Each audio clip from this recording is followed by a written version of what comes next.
बिस्मिल्लाहिर्रहमानिर्रहीम, अस्सलाम वालेकुम। रात भर भी छापों का सिलसिला जारी रहा, गिरफ्तारियों की कोशिशें हैं, घरों में तोड़ फोड़ है, पुलिस रेड कर रही है, ये सब कुछ होता रहा और ये होता रहेगा और इसमें मजीद तेजी आएगी। जितना ज़्यादा हो सकेगा इसको बढ़ाया जाएगा और यही अभी तक प्लान नज़र आ रहा है। आप ये देखें कि लोग इस चीज़ के हवाले से किस तरह का रद्द-ए-अमल दे रहे हैं। आप देखें कि अभी जो आपने शायद देखी भी हो वीडियो, कि किस तरह से मोहसिन शाहनवाज रांझा जो नून लीग के जनाब अहम रहनुमा है और वो इससे पहले भी इमरान खान साहब पर मुकदमा करवा चुके हैं जी, मुझे इमरान खान के कहने पर कत्ल करने की कोशिश हुई, वो इसी तरह ही कुछ लोगों ने उनको घेर लिया था। अब हुआ यह कि वो अपने भाई के कागजात नामजदगी के लिए गए सरगोदा में, तो वहां पर तहरीक इंसाफ के भी रहनुमा वहां पर आए हुए थे और वो एडवोकेट हैं, उनके साथ और भी वकला थे। ये हैं जी शफकत अवान साहब। अब मोहसिन शाहनवाज रांझा वहां आए, दोनों का अपना अपना मौक़िफ़ है कि जी जो मोहसिन शाहनवाज रांझा इन्होंने इमरान खान के खिलाफ कोई बात की या इस तरह से कुछ बुरे अल्फाज कहे, जबकि मोहसिन शाहनवाज रांझा कहते हैं जी वो शफकत अवान या जो वहां वकला थे उन्होंने पहले गालम गलोच की। लेकिन वहां पर बात हाथापाई तक पहुंची, गालम गलोच से बढ़ती चली गई, थप्पड़ घूंसों का इस्तेमाल हुआ, लातें, सब कुछ वहां पर जनाब ये हुआ। और फिर जो वीडियो भी सामने आई और उस पर ARY दीगर चैनल्स में खबरें भी चलाई कि फिर वहां से मोहसिन शाहनवाज रांझा सब निकल गए।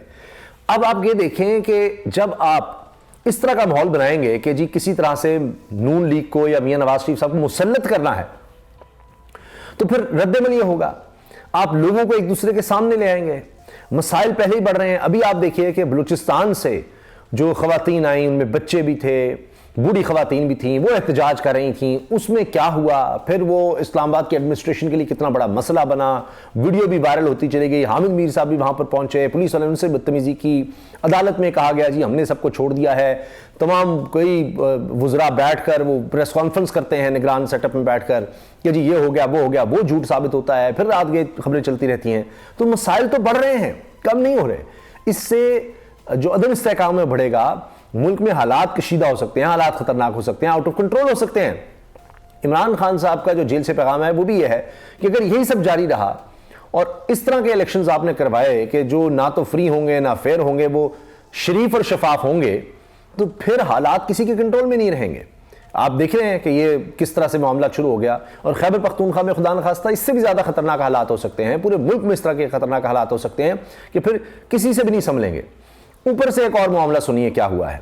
नईम अशरफ भट्ट साहब ARY के इन्वेस्टिगेटिव सेल के हेड हैं और बड़े ज़बरदस्त साफ़ी हैं। उन्होंने अब इस चीज़ का जिक्र किया अपने वीलॉग में कि जो फैसला साज हैं उन्होंने वो नून लीग के साहब से बात की कि जी आपने तो हमें कहा था कि मियां नवाज शरीफ साहब आएंगे तो देखिए फिर क्या होता है, नून लीग तो मकबूलियत की बुलंदियों पर चली जाएगी और फिर तो हमें कुछ करने की ज़रूरत ही नहीं और ये हो जाएगा वो हो जाएगा, फिर ऐसे हमारे वोटर्स और ये तरीके इंसाफ को आप भूल जाएंगे, इमरान खान को लोग भूल जाएंगे, कुछ भी नहीं है।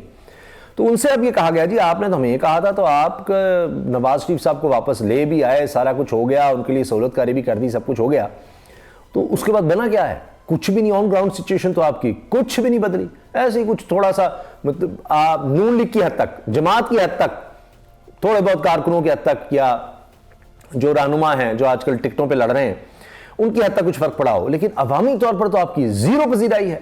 कितना हमसे जोर लगवाना है आपने? अब ये मामला चल रहा है। ऊपर से आप देखिए कि ख्वाजा आसिफ हों, दीगर जितने भी हैं लीडर इनके, वो सब अब ये कह रहे हैं कि जी 2 दिन और मिल जाएं कागजात नामजदगी के लिए, 2 दिन और मिल जाए। अब उसमें एक रीज़न ये समझ आती है कि भाई इनको तो अब जिस तरह का इलेक्शन दिया जा रहा है, यानी कि इनको कहा जा रहा है कि कोई और नहीं, आप बेफिक्र हो जाए, जो प्लान है उसके मुताबिक होगा, आपको मुसल्लत करना ही करना है। तो ये 2 दिन क्यों और मांग रहे हैं कागजात नामजदगी के लिए? उसमें थोड़ा सा बढ़ा दें। वजह एक ये भी हो सकती है कि ना तो इस्तेकाम पाकिस्तान पार्टी से बात बन रही है, क्योंकि मियां जावेद लतीफ जो असल में मियां नवाज शरीफ साहब ने जो बोलना होता है, जो नहीं बोल पाते उनके थ्रू बुलवाते हैं, इसी तरह मरियम, वो कह रहे हैं जी पंजाब में किसी के साथ कोई सीट एडजस्टमेंट ही कोई नहीं, छोड़े परे। अब ये वक्त इसलिए मांगा जा रहा है कि फैसला साजों को ये कह रहे हैं कि जी थोड़ा सा वक्त हमें और दे दें, हम मियां साहब को बना लेते हैं, मियां नवाज शरीफ साहब को। वो अड़ गए कि भाई मेरे पल्ले क्या रहना है।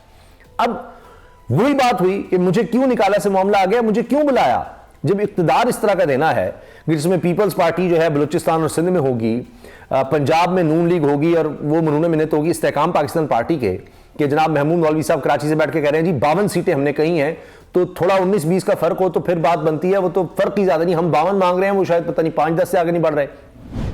फिरदौस आशिकवान साहब अभी भी 40 की बात कर रही हैं, 70 सूबाई असेंबली की जी हमें चाहिए। और इस्तेकाम पाकिस्तान पार्टी, ये अपने लोग जो मैं आपसे अर्ज कर रहा हूं, हमारे जराए बराह रास्त मैं आपको इंफॉर्मेशन दे रहा हूं, यानी बिल्कुल डायरेक्ट, कि वो ये कहते हैं कि जी हम अकेले इलेक्शन इस्तेकाम पाकिस्तान पार्टी के प्लेटफॉर्म से लड़ते हैं तो हम मरते हैं, और अगर हमें नून लीग का टिकट मिलता है तो फिर भी बहुत उससे भी ज्यादा बुरा हाल होता है, तो हम जाएं तो जाएं कहां। तो एक ही हाल है उनके पास कि उनके मुकाबले पे कोई भी ना हो।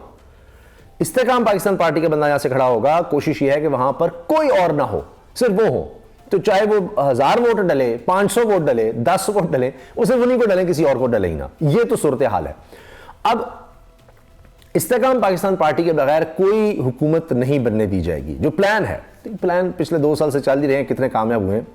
अच्छा, अब उसमें क्या है कि चाहे वो परवेज रशीद साहब, परवेज खटक साहब हों, वो भी, और इस तरह से जितने भी लोग, ये आप उसको काट कबाड़ कहें या जो भी कहना चाहें, उसमें MQM भी डाल लीजिए आप, इस तरह के लोग जो सिर्फ एक इशारे पर अलग हो जाएंगे, हुकूमत गिर जाएगी, ताकि कभी भी ये मियां नवाज शरीफ साहब की गर्दन में ये सरिया ना आ सके कि जी ओहो मैं भी कुछ हूं, यानी वो नवारुल हक काकड़ से भी गए गुजरे हों और कभी नजरें ना उठा सकें। तो ऐसी वजारत उज़्मा उनको मिलेगी। और उसके बाद अब मुझे बताइए कि ये जो सेटअप मैंने आपसे अर्ज किया, अगर बिलफर्ज ये मुसल्लत करने में कामयाब भी हो जाते हैं तो उसके बाद चलेगा कैसे? सब लोगों को पता होगा किस तरह लाए गए हैं, किस तरह बिठाए गए हैं, और फिर वो क्या पार्लियामेंट होगी, क्या वहां पर असेंबली होगी, किस तरह मामलों को चलाएंगे, जो इतने बददिल होकर मियां साहब कहेंगे कि ऐसी तो मुझे कभी भी नहीं मिली, मैं पहले भी लाडला रहा हूं, लेकिन जब ये हुकूमत तो मिलती थी, ये हुकूमत में होकर भी सिर्फ बदनामी है, कुछ हो नहीं सकेगा, आगे इतने चैलेंजेस हैं, तो ये तो चला ही नहीं सकेंगे, तो सिर्फ एक ठप्पा लगवाना था और उसके बाद फिर लंदन रवानगी। तो मियां साहब को कुछ इस तरह के शक हो रहे हैं, और वो इसलिए अड़े हुए हैं कि जी नहीं, ना काफ लीग ना इस्तेकाम पाकिस्तान पार्टी, और उनके बगैर इनको चलने नहीं दिया जाएगा। तो इसलिए भी पार्टी के अंदर अब मसाइल हैं। और हाल ये है कि अब ये खबर आ चुकी, हर तरफ लग चुकी, कि मरियम साहिबा, कुछ सोच सकता है, किसी की जुर्रत हो सकती है मरियम नवाज साहिबा के आगे कोई आवाज भी ऊंची कर सके, लेकिन अब जो मखसूस नशिस्तों के लिए इंटरव्यू हो रहे थे वहां पर खवातीन, उनमें मदिया शाह थी, तहमीना दौलताना साहिबा, तहमीना दौलताना से अब मरियम साहिबा पूछेंगी कि जनाब आप ने किया क्या है। ये वो खातून है जो कुलसूम नवाज साहिबा का साथ देती रही, ये वो खातून है तहमीना साहिबा के, वो तकरीर करनी थी परवेज मुशर्रफ ने, तो ये जहाज पर आ रही थी, तो जहाज कहीं और भिजवा दिया गया, यानी किसी और शहर के, ये आ ना जाएं, ये उनकी तकरीर नहीं होने देंगी परवेज मुशर्रफ की। तो वो जब बात कर रही थी तो उन्होंने कहा जी मैंने हल्के में काम करवाया, तो मरियम नवाज साहब ने उनसे पूछा वो छोड़िए, आपने पार्टी के लिए क्या किया है? तहमीना साहिबा ने कहा जी मैं मर जाऊं, फिर क्या करूं और क्या करूं। एक मदिया शाह और दीगर खवातीन बोली कि जी हमारे कोई रिश्तेदारी नहीं है, हम किसी की भतीजी बेटी कुछ इस तरह नहीं है कि जो बड़े आपके इर्द गिर्द लीडर हैं या फाइनेंसर जो भी हों। तो उस पर मरियम साहब ने उनको डांट पिला दी कि जब आप चुप कर जाएं, तो उन्होंने कहा जी मैं चुप नहीं करूंगी। कुछ और भी खवातीन बीच में बोलेंगे, कहा जी निकालना है तो निकाल दें। ये तो अंदर इनकी सूरत हाल चल रही है, जिसको टिकट देते हैं तो दूसरा कोई खड़ा हो जाएगा। शाहिद खान अब्बासी साहब का बेटा खड़ा हो रहा है आजाद उम्मीदवार के तौर पर अपने आबाई हल्के से। आप सोचिए जरा, शाहिद खान अब्बासी तो नहीं खड़े हो रहे, लेकिन उनका बेटा आजाद उम्मीदवार, तो क्या वो नून लीग के वोट नहीं तोड़ेगा? इसी तरह से और बड़ी तफसील है, पहले ही मेहताब अब्बासी साहब ऐलान कर सकते हैं, जावेद अब्बासी साहब हैं, दीगर बहुत से लोग हैं, अभी जैसे ही टिकट अनाउंस करेंगे तो फिर इनके लड़ाई झगड़े आपस में अलग पड़ने हैं। तो मियां साहब के पल्ले रह क्या जाना है? कुछ भी नहीं। और उनको एक ये दिया जा रहा है कि जी नहीं, बस तहरीक इंसाफ का तो खात्मा है, आपको एक वॉक ओवर है, आप देखिए आपके हम प्लेट में रख के दे रहे हैं, लेकिन वो प्लेट में रख के दे क्या रहे हैं आप? काट कबाड़। तो उनका मियां सब करेंगे क्या और इतनी बदनामी मोल लेंगे अगर ये सारा कुछ हो जाता है। इसलिए उनको अब वो हो रहा है, ओहो ये क्या हुआ है, और ना सर उठा सकेंगे ना कोई बात कर सकेंगे। एक डमी से, एक अजीबो गरीब से वो मुसल्लत शुदा वज़ीर आज़म होंगे, अगर वो होते भी हैं तो कोई ऐसा फ़ायदा नहीं होना इक़्तिदार का, सिर्फ बदनामी और गालियाँ उनके हिस्से में आनी है। तो अब ये उन पर है कि वो इस तरह का इक़्तिदार लेना चाहते हैं। अभी तो सारे वो ये कह रहे हैं नहीं इक़्तिदार तो मुझे चाहिए, इसी तरह ही चाहिए, बिल्कुल तहरीक इंसाफ के खात्मे के साथ। लेकिन ये फिर भी अपनी टर्म्स पर चल रहे हैं। तो जो उनको लाए हैं, जो सारी सहूलतकारी जिस तरह की है, तो वो इस तरह तो चलने देंगे कि ये सारा कुछ खेल बना के आपके लिए बनाया? नहीं नहीं नहीं। तो वहां भी मामला फंसे हुए हैं। आने वाले दिनों में आप देखिएगा कि अभी क्या कुछ आपके सामने आएगा, आप हैरान हो जाएंगे। अच्छा, अंसार अब्बासी साहब सीनियर साफी हैं, वो कह चुके हैं कि जी अब लेवल प्लेइंग फील्ड अगर मिलनी है तो एक ही सूरत में मिलनी है कि जी इमरान खान साहब अपनी पार्टी को कहें कि वो इदारों के हक में पूरी मुहिम चलाएं, क्योंकि अब ये एक मामला पैदा हो गया कि जी इदारे एक तरफ हैं और तहरीक इंसाफ दूसरी तरफ है, लोग आमने सामने हो गए हैं, बाहर से बैठकर भी लोग इदारों के खिलाफ बात करते हैं। तो इस पर हमारे प्रोग्राम में तैमूर हुसैन झगड़ा साहब थे, तहरीक इंसाफ के रहनुमा, उनसे बात हुई, उन्होंने कहा ये एक पूरा डिज़ाइन किया गया कि जी ये खड़ा कर दिया गया, जैसे ये इसमें नून लीग का फ़ायदा था, उन्होंने मिलकर इस तरह का इंप्रेशन और ये सारा गेम किया कि जी तहरीक इंसाफ और इदारे आपस में टकराएं और ये आमने सामने हो। तो बहरहाल अंसार बात सब कहते हैं जी अगर ये कैंपेन शुरू कर दी जाए तो फिर लेवल प्लेइंग फील्ड मिल जाएगी कि जी इदारों के हक में है, इदारों के हक में है। अगरचे वो शेर फजल मरवत ने जिंदाबाद के नारे भी लगवाए, लेकिन अब आखिर में अपने इस कॉलम ने या खबर में अंसार भाई सब कहते हैं कि क्या इमरान खान ये करेंगे। तो ये भी एक बात हो रही है कि ये क्या बनेगा आगे, इसका क्या होगा। हबीब अकरम साहब कहते हैं कि जी ये देखें कि जो मकबूल है उसको तो बिल्कुल बंद किया जा रहा है और जो गैर मकबूल हैं उनको मुसल्लत किया जा रहा है। अब सूरत हाल ये है कि अभी जो लोटे हैं, जो मुनरिफ हुए थे, उनको भी एडजस्ट करना है। तो मियाँ साहब कहाँ जाएंगे, किस किस को साथ मिलाएंगे, क्या करेंगे।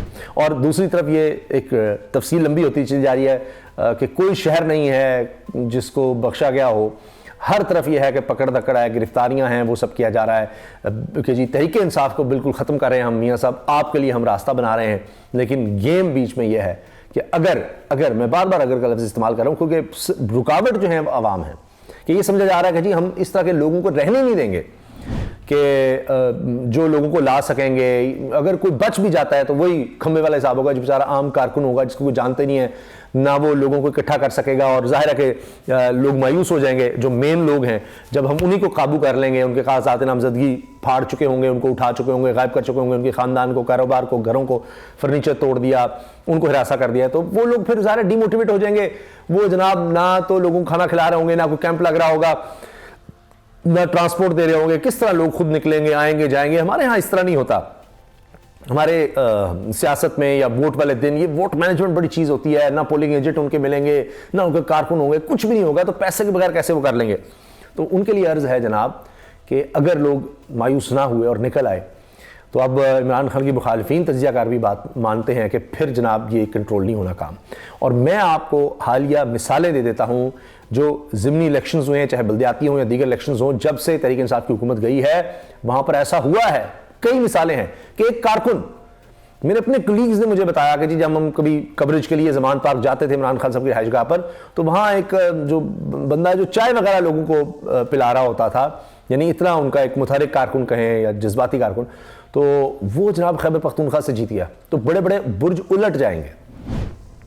तो ये मियाँ साहब के हिस्से में आनी है बदनामी, रुसवाई, इक़्तिदार नहीं मिलेगा उनको सिर्फ एक नाम का ज़रूर मिल जाएगा कि शायद आप वज़ीर-ए-आज़म हैं। अगर ये सारा कुछ कामयाब होता है, रुकावट तो आवाम है, तो उसके बाद भी इनसे कुछ नहीं होना और ये गेम ख़राब होनी ही होनी है। और किस तरह होगी, क्या होगा, वो आप इमरान खान का पैगाम देख लें जो जेल से आया है कि जी मईशत नहीं संभलेगी, IMF के साथ मामलात, आलमी इदारों के साथ मामलात नहीं चल सकेंगे। आप ये भी देखिए बाहर जाकर यकीन दहानी इसीलिए करवानी पड़ जाएंगी जी हम इलेक्शंस करवा देंगे, फ्री एंड फेयर का तो छोड़ें, लेकिन करवा देंगे जैसे भी हैं। और कोशिश ये होगी कि जी इस तरह के करवा दिए जाएं कि हम कह भी सकें हाँ जी ये मसाइल तो थे लेकिन फिर भी देखें हमने करवा तो दिए हैं। नहीं, ऐसे ना लोगों ने मानना है, ना बाहर इदारों ने मानना है, और एक नई मुसीबत जो है वो खड़ी हो जाएगी जिसको कम से कम मियाँ साहब तो संभाल नहीं सकेंगे। कहेंगे जी मेरे खिलाफ तो साजिश हो गई, ये तो हमें जो इक़्तिदार दिया गया ये ऐसे थोड़ी था, ये तो जनाब हमें तो इक़्तिदार नहीं मिला, हम तो फैसले तो हमारे हाथ में है नहीं, मैं इस तरह इक़्तिदार करूँ, मैं डिक्टेशन नहीं लूँगा, फलां साजिश हो गई जी। और पता नहीं किसी भी वक्त वो पता नहीं चाहेंगे कि अच्छा चलो मैं चाहता था मुझे वो कौन देगा जो मेरे साथ इतने हुए ज़ख्म लगे, मेरे साथ इतने मसाइल हुए, वो कौन लुटाएगा। तो उनको कहा जाएगा जी लुटा दिया आपको, जो था आपको वज़ीर-ए-आज़म बना दिया। फिर मियाँ साहब कहेंगे अच्छा जी चलता हूँ मैं जाता हूँ, इजाज़त दीजिए, अल्लाह हाफ़िज़।